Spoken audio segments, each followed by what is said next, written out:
Surgery లేకుండా sciatica, spondylitis, frozen shoulder కి కేవలం 45 నిమిషాలలో నొప్పి లేని అత్యాధునిక చికిత్స ప్రాణ పెయిన్ క్లినిక్. బాలకృష్ణ మరోసారి లక్ పరీక్షించుకుంటున్నాడు. హిందీలో సత్తా చాటాలని చాలా కాలంగా ప్రయత్నిస్తున్నా వర్కౌట్ కావడం లేదు.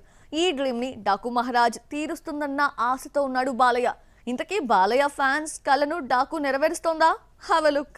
బాలయ్య ఇంతవరకు పాన్ ఇండియాలోకి అడుగుపెట్టలేదు. డాకుతో హిందీలోకి వెళ్లాలనుకున్నా కుదరలేదు. అయితే 2 వారాలు లేటుగా ఈ నెల 24న హిందీ వర్షన్ రిలీజ్ అవుతుంది.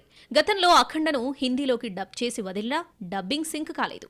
భగవంత్ కేసరి హిందీ వర్షన్ ను థియేటర్స్ లో రిలీజ్ చేయకుండా డైరెక్ట్ గా ఓటీటీలోకి తీసుకొచ్చేశారు. అయితే హిందీలో తన పాత్రకు తనే డబ్బింగ్ చెప్పాడు బాలయ్య. అఖండ తెలుగులో రిలీజ్ అయిన సంవత్సరం తర్వాత హిందీలో రిలీజ్ అయింది. డాకు మహారాజ్ విషయంలో ఆలస్యం చేయకుండా 2 వారాలకే నార్త్ థియేటర్స్ లోకి తీసుకొచ్చేస్తూ హిందీ ట్రైలర్ ను కూడా రిలీజ్ చేసేశారు.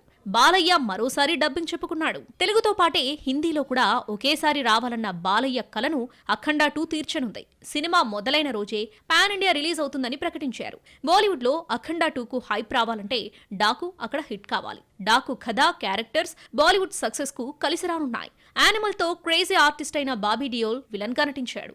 బాలీవుడ్ బోల్డ్ బ్యూటీ ఊర్వశి రౌతేలా ఉంది. ముఖ్యంగా బీహార్ బ్యాక్ డ్రాప్ లో నడిచే ఠాకూర్స్ కథ కావడంతో హిందీ ఆడియన్స్ ఓన్ చేసుకునే అవకాశం ఉంది. 24న అక్షయ్ కుమార్ తో డాకు పోటీ పడుతుంది. అక్షయ్ కుమార్, సారా అలీ ఖాన్ నటించిన స్కై ఫోర్స్, మాధవన్, హిజాబ్ బరాబర్ ఇదే డేట్ కు వస్తున్నాయి. మరి dubbing movie Daaku Maharaj straight Hindi movies ను ఫేస్ చేసి నిలబడుతుంది అన్న నమ్మకంతో మేకర్స్ ఉన్నారు.